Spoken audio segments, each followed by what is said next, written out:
Mars, the red. Communist planet?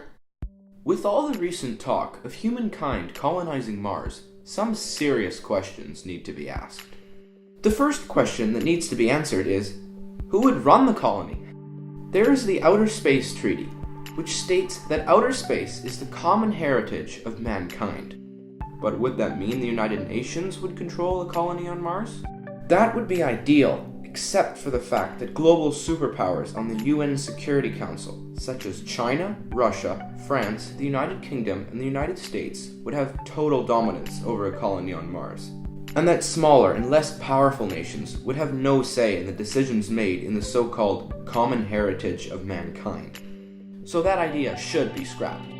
Due to the Outer Space Treaty, no entity can claim land on Mars or anywhere else outside of Earth.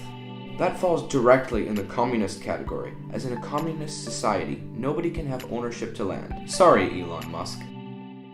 Before an economy can be set up on Mars, the only purpose of people on the planet would be either to make scientific advancements, or to prepare for others to arrive, or to improve the quality of life on Mars. And without an economy, everybody is working for the state, and in return, they get the basic necessities of life. They might get paid for the job, but money is worthless on Mars if there's no economy, and the money would only be accessible from Earth anyways.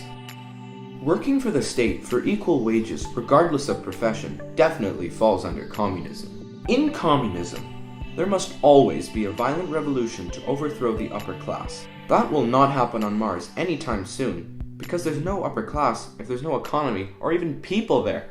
And if there's no upper class to begin with, that rule cannot apply to Mars.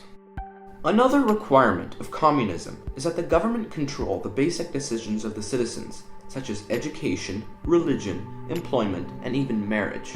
As Mars can only be reached every 2.5 years due to planetary rotation around the Sun, and that it takes 6 to 8 months to get there, there is nothing to say that someone on Mars might not collect some followers and rule Mars and make decisions for the citizens through force or through the threat of exile into the unbreathable atmosphere.